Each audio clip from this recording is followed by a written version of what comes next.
What's going on, peeps? It's your main man, Joe Fleetwood, the hustler, and welcome to the Joe Fleetwood Podcast. Now, if this is your first time checking out the show, make sure you go to www.joefleetwood.net, where you can find all of my social media links, and make sure you check them out.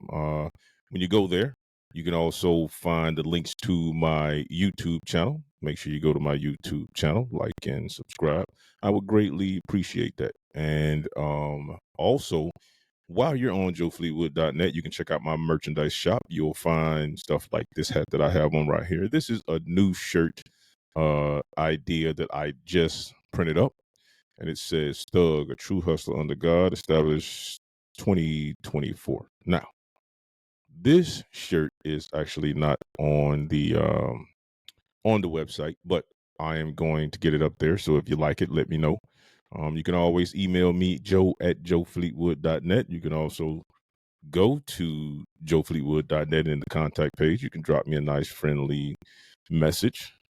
And without any further to-do, let's get into the day's podcast. Oh, but before we do that, I just like to say, hey, man, for anybody out there listening, if you have subscribed, if you follow me on any of my other platforms, I just want to say thank you. I greatly appreciate it, man. I'm trying to build the channel up, man. This is my 20th episode. So as you guys know, this podcast is fairly new. It's actually my second podcast. The first one I had was Six Figures, and I had to shut that down because I was actually in a transition period at that time.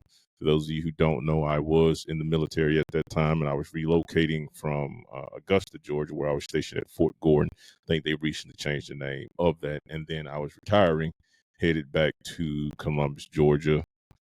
So sold my house, going through a lot at that time, and podcasting was just not at the top of my list of priorities at that time. So ended Six Figures, and now we got the Joe Fleetwood Podcast. And like I said, we are going strong. This is episode number 20, and I'm gonna keep it pushing, man, keeping it doing what I'm doing.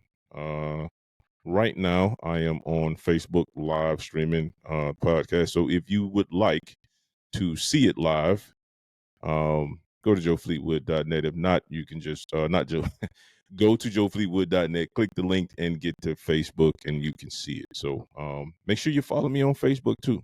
That way you can actually see when I go live, and you'll see all of the things that I have going on. So that's that.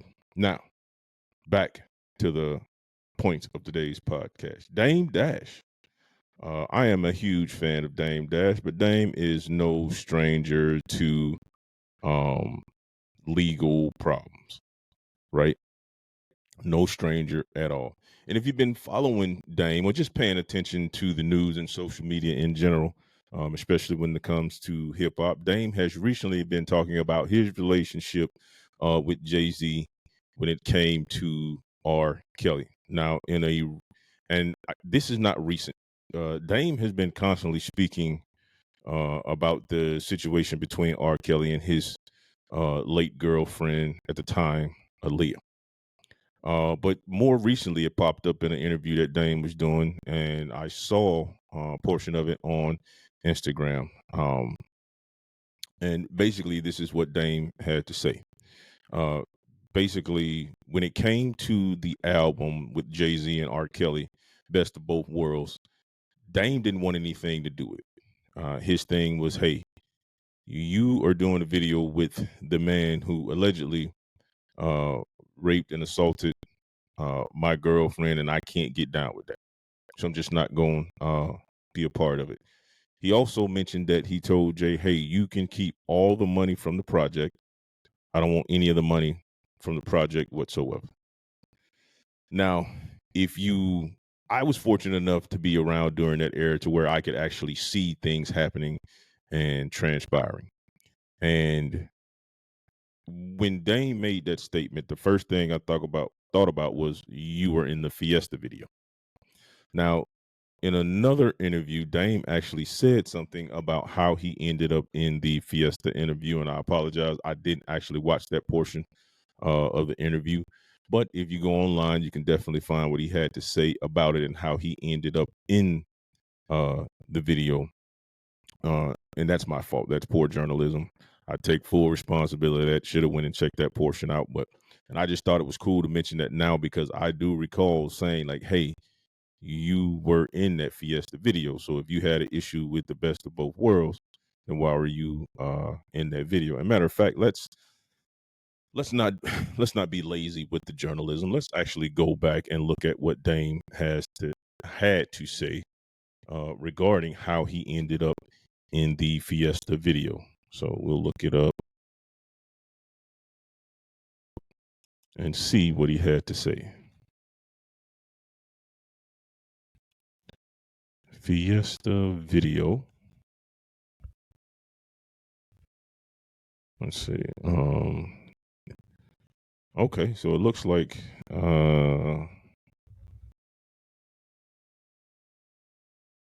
okay, so Dame actually put this on YouTube. Let's see, Dame Dash.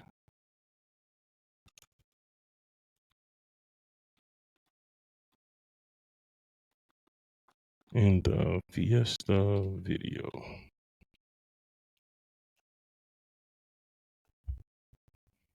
All right, and we can all watch this together. So we can all. So what I'm gonna do is I'm gonna let this ad play out. What I'm going to do, I'm gonna put this up inside the podcast so we can all watch it at the same time, so we can get the information straight from the horse's mouth. All right. So I'm gonna pull this up and let's check it out.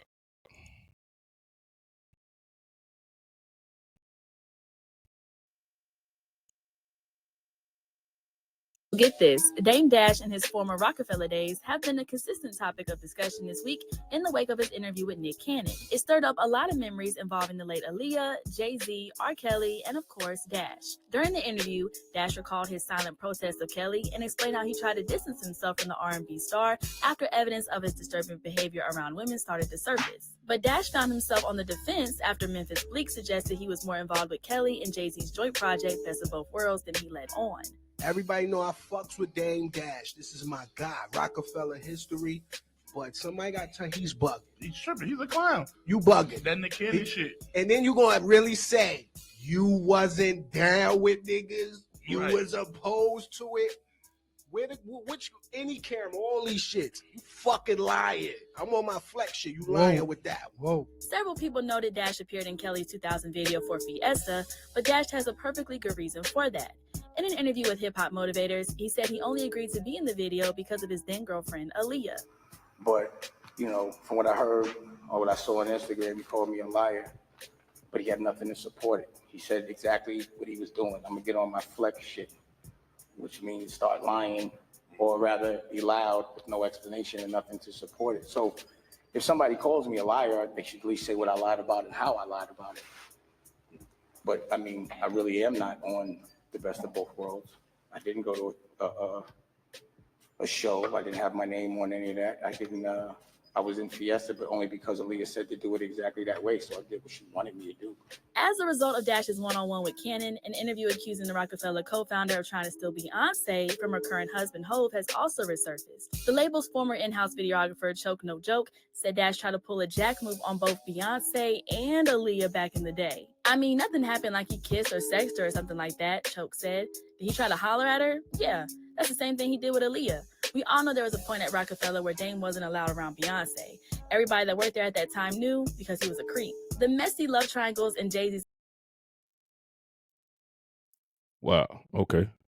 So that was kind of deep. That was a little bit more than what I expected. But you know, just like everybody else, I definitely was surprised to hear him say what he said, and then think back that he was in the Fiesta video.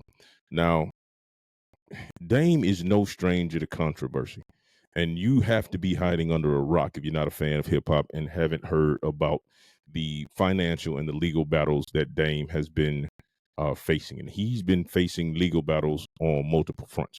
So back in 2019, Dame had to turn himself in for owing child support in the amount of $400,000 to his son's mom, Cindy Morales, and his ex-wife, Rachel Roy. Now, according to Dame, he was extremely confused because he had just gave Cindy Morales $150K in order to purchase a home. Now, if I give you $150K, why are you saying I'm behind on child support in the amount of $400K? Now, typically what happens is when you give somebody money or your child's mom money, you have to prove that it was not a gift. You have to prove that it was some type of financial support for the child, because child support laws are extremely fickle when it comes to men and how the court system deals with us when it comes to child support. Because you can be paying, your child's mom in cash, and the court system will say that is a gift. That has absolutely nothing to do with child support, and you just got one-upped. So I can understand his confusion. I'm pretty sure Dame's a smart enough guy to understand that, hey, I got my I's dotted and my T's crossed. But either way, he turned himself in. The child support was paid up and he was good to go. Now, there was another financial situation that surfaced recently that really put Dame in a bad position. Between 2005 and 2018, the IRS stacked on $8.7 million in tax debt to include the actual payments, penalties, and interest. Now, like I said, I know this man has money, got to have some good lawyers. And typically when it comes to owing the IRS, the interest and penalties, you can kind of get that knocked off. As long as you got the principal debt cash, you should be good to go. And then financial troubles just continue. Now, if you know, Dame has his own TV network. It's called American New. And Dame is also no stranger to putting out movies. Huge fan of Paper Soldiers. If you haven't seen it, make sure you go check it out. Now, in Paper Soldiers, you had a lot of the Rockefeller guys, but it was also my introduction to Kevin Hart, because he was in Paper Soldiers along with Beanie Siegel, Jay-Z, Dame himself, Memphis Bleak, and a host of other people that were down with Rockefeller at the time. Now, Dame did a joint movie production with Jason Weber, who was the actual producer on one of his films. Jason Weber hit him with an $832,000 lawsuit back in 2000, a civil lawsuit, which Weber actually won. So when you look at the amount of debt that Dame has found himself in, you know what I mean? That's a lot of money. We're not talking about chump change. $400K in back child support, $8.7 million from 2005 to 2018, and then another $832,000 to Josh Weber because of a civil suit. Now, in a couple of other interviews, Dame has said that he's, when you're a hustler, you're always broke, because I'm taking my money, reinvesting it back into myself, as you should if you want something to succeed. And then, I forget the guy's name, but he was on the Drink Champs. He was on Drink Champs speaking on Dame, and him and Dame has had some issues. And because I brought him up, as always, let's go ahead and do some research. And right now, I'm just speaking off memory because, like I said, I'm a huge fan of this when it comes to people like Dame and just of hip hop in general.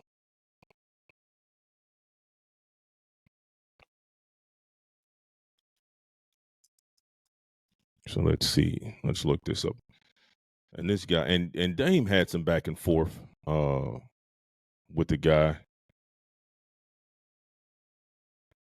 And I hate that I can't remember. I can see his face, but I can't see his name.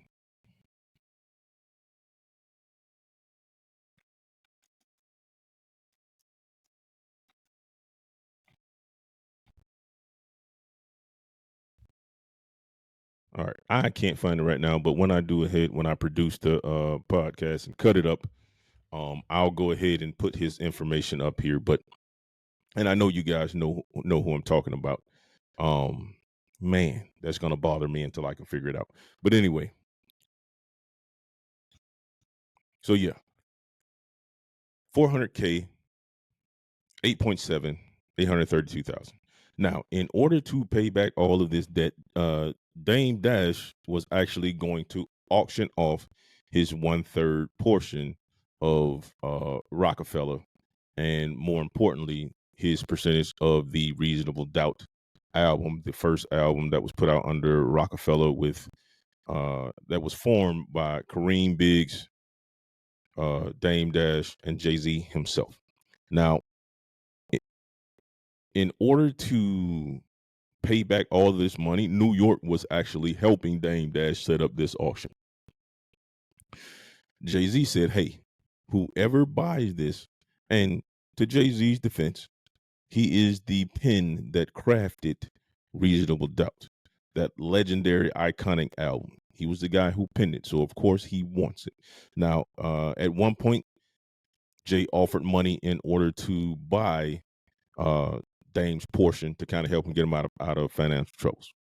I don't know the cause, why it didn't go through, or why Dame didn't sell it. Most likely, they were probably beefing regarding something. Who knows? But then also, Dame may have felt slighted, because a lot of times, silence is loud. And Dame spoke about this in another interview where he said that, people were assuming that him and Jay were beefing. In fact, they weren't. And Dame said that, your silence is not helping the situation. Basically, by you being silent about it, it seems like I'm lying and there's really something there.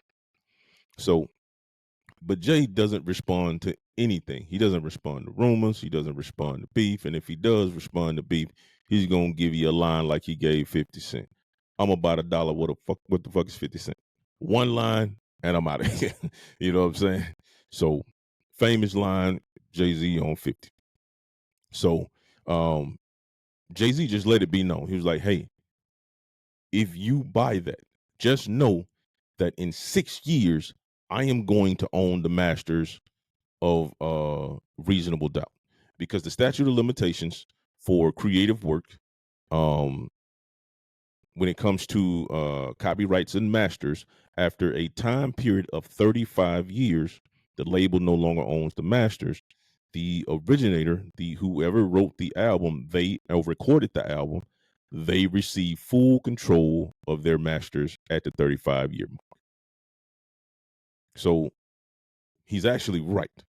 Well, there was a cease and desist on talking about the rights of Reasonable Doubt going back to Jay-Z, because New York felt like, hey, what you're doing is you're trying to devalue the Dame Dash's 1/3 ownership into Reasonable Doubt and Rockefeller by putting this information out. So we need you to stop. So that happened. The original auction was set for sometime in August, but now it's going to take place September 21st. And the whole purpose behind the auction, and New York is helping, because they, of course, are trying to help Dame pay them back when it comes to child support, which he owes to the state. And then they're also trying to help him with his IRS situation. Now, another reason that it was pushed back from the time frame was New York needed to establish a pecking order of who gets paid first from the auction. Does the state of New York get paid? Does it first? Does the IRS get paid first? Does Josh Weber get paid first? So there's a lot of people who have to get paid. But then also what New York did, they said, hey, okay, so you owe $400K in child support. We're also going to ask you to pay up an additional $732K. So on top of that, on top of everything else, and the reason they asked for the additional $732K was to keep Dame from being back in this situation when it came to child support. So basically, they want him to set aside a nest egg of money. So in the event that anything else happens, he has the funds readily available that he's paid up to the state of New York in child support, and they can just take it from there to keep him out of financial situations like this. Now I will say this: I am a huge fan of Dame, and anybody who knows him can clearly see that he's passionate about business. He's passionate about hip hop as a culture. and he's passionate about the progression of Black people as a race and a culture when it comes to what we bring into the world. There's no question about that. Everything he does, he talks about ownership. He talks about how we control cool. He talks about how he creates businesses, sells the business all for profit, and then goes on to the next thing. He has a track record of doing this stuff. You know what I mean? And you can't take that portion away from him. Now, back in the day, there was a couple of hip hop movies that you had to be there in order to see. And you can go back, for people my age who grew up during that time frame, we were there to check it out, right? So The Show was one, and Backstage to Hard Knock Life too. Now, when it came, that was the first time I actually got a chance to see Dame Dash in his element when it came to how he handled business when it came to Rockefeller. So on that tour, and a little context of what I'm about to say, Rockefeller had a joint venture deal, a 50-50 deal with Def Jam, and it was a distribution deal. But, when it comes to distribution, Def Jam was only in charge of distributing records and assisting in the marketing and promotion of Rockefeller music. That was the extent of that relationship, or should have been the extent of the relationship. All the artists, Jay-Z, Memphis Bleak, Beanie Siegel, State Property, all of those are Rockefeller artists. And I don't even know if State Property was around at that time. I know Siegel was. I know Beanie was. And this is just me trying to remember, but I don't think they had signed State Prop as of yet. So during the tour, Def Jam sent over Def Jam jackets.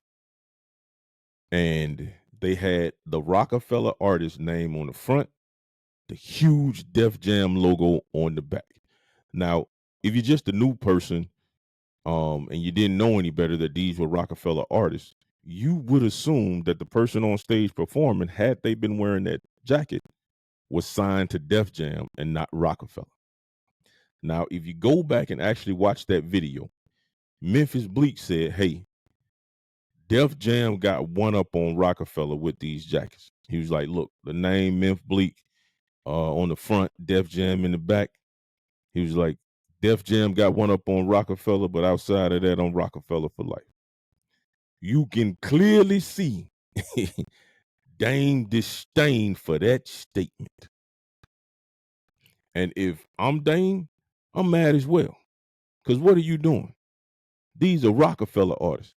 They not Def Jam artists. Now, Def Jam is thinking, hey, it's a good gesture, but it ain't. Now, I can see if you put a Rockefeller logo on the back, and then excuse me, at the bottom, you put distributed by Def Jam.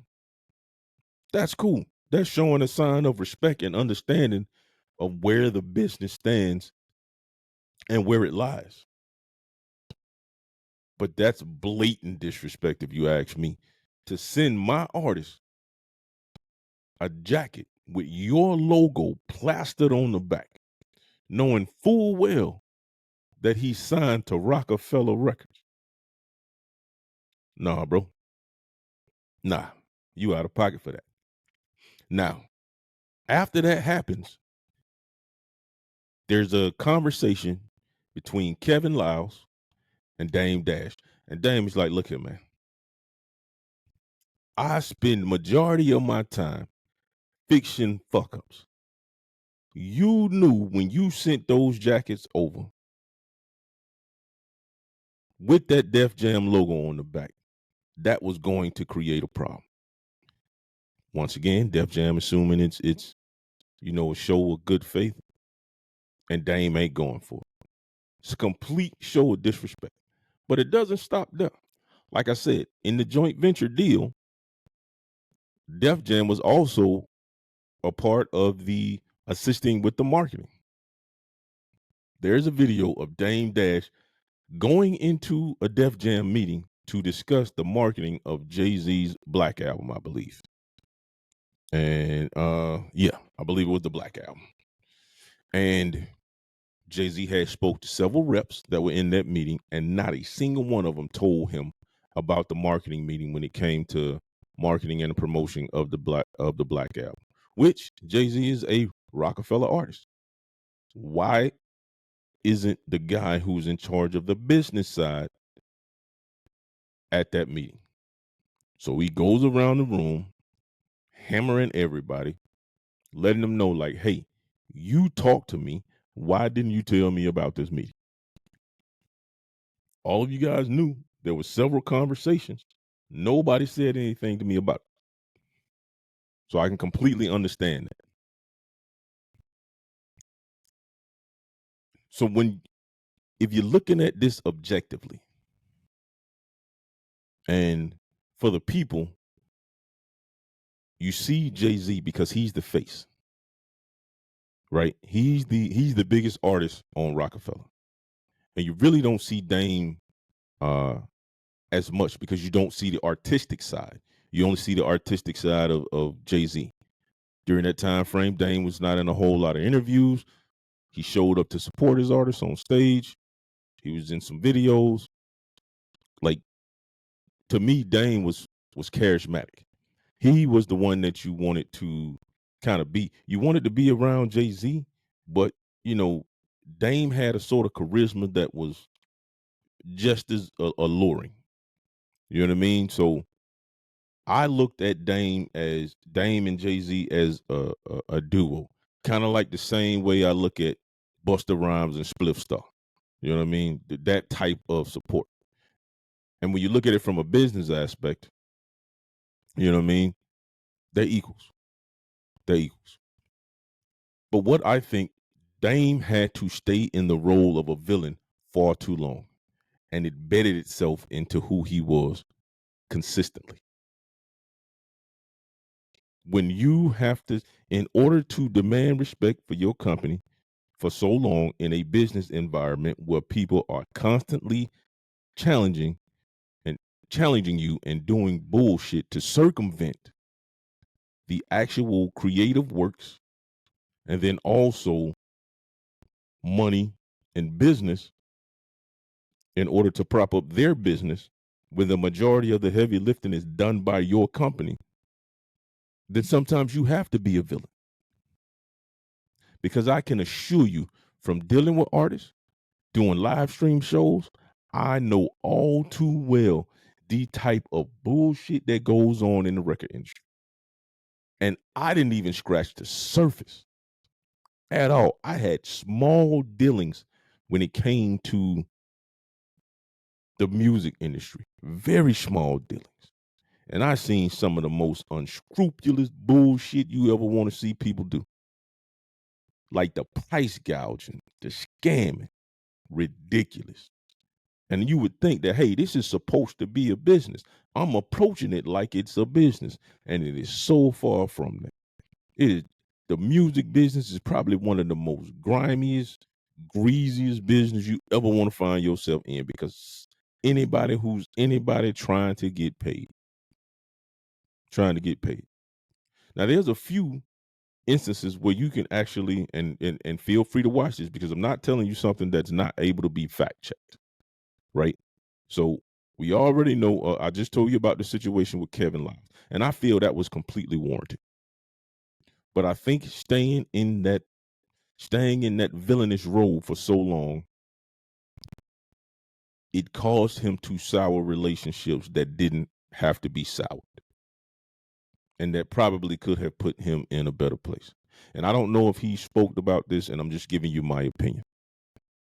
But one incident stands out to me, was the situation where he was on the Breakfast Club, and he was speaking to DJ Envy, and he was talking about what a boss is and how he's a boss, and how his son's a boss, I think, at the time, because he had his own cookies that he was selling. And you know, Dane was like, you don't own anything. Like, right now, you don't own this station. Revolt controls the broadcasting. You don't own anything. And I'm being mild about it, but if you go back and look at that interview, you could see the disrespect. If you looked at Envy, and I know Envy wanted to take it a little bit farther, because they're I think the entire interview, it was that.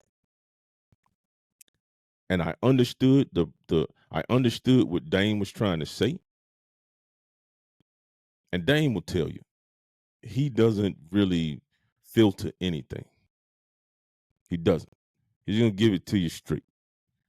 And I don't know if it's a situation where he likes a person, then he's cool, or if, you know what I mean, he catch you on some sucker shit, then it's just like, nah, I ain't trying to hit it. But I will say this for me. I will allow people to be human. And if you're human, you're going to make mistakes. You're not going to get everything right.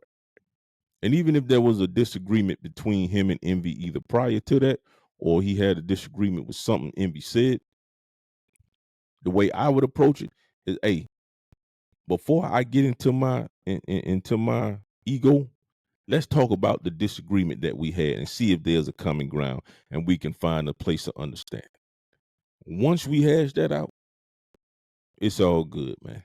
We can keep it moving. Because a lot of times people are just misinformed. And when you're misinformed or you lack another perspective. But either way, those relationships were, that's one relationship that I saw. And I was like, man, I wish it didn't happen, but it did. And I don't even know where Envy and Dame Dash stand at this point. But, you know, to each their own. But one thing I will say this, the reason I champion Dame Dash and I speak and I have a high reverence for him is because he is an individual who actually puts forth effort in uniting us as a people. He puts forth an effort in trying to make us see that there is power in us controlling our own destiny and our own stories. He is constantly pushing that forward.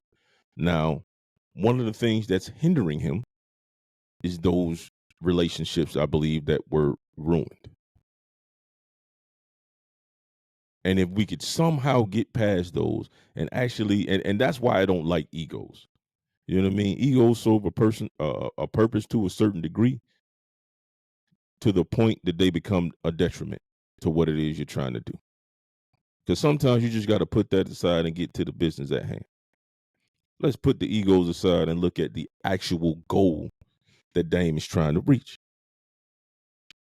And that's complete ownership and mastery of our culture, talent, and resources.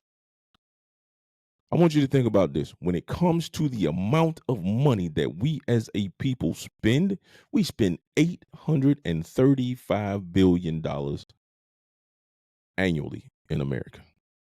That's what we as a race of people spend as consumers, $835 billion.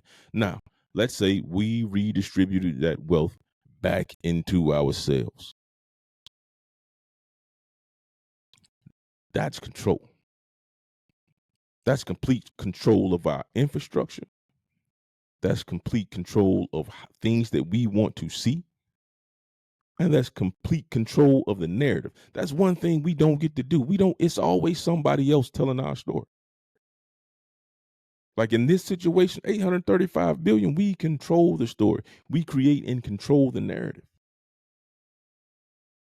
And it's a narrative of our truth. So I'll end saying this. I will forever and continue to support Dame Dash. I really hate that the things between him and Jay-Z ended the way they did, because I am a huge fan of Hov as well. I am. And you hate to see such a dynasty break up the way it did. And even if they went their own separate ways, I feel like two people who have been together that long should have found a common ground, even if it was going to end. All groups break up at some point. You know what I mean? No different than Outkast, man. You know, me being from the South, I was so sick when they didn't continue on with what they were doing, man. So when I heard Idlewild, saw the movie, I was just like, this entire thing breaks my heart, but it is what it is. So shout out to Dame Dash, man. Shout out to the whole Rockefeller camp and clique. I hope you guys can come to some form of agreement, man, or some type of understanding and get back together and do something real big for the people who enjoyed the run that you all had and the legacy that you guys created. Once again, if you're checking this out on Facebook or what other social media you're checking this podcast out, man, make sure you go to joefleetwood.net and check out all my links.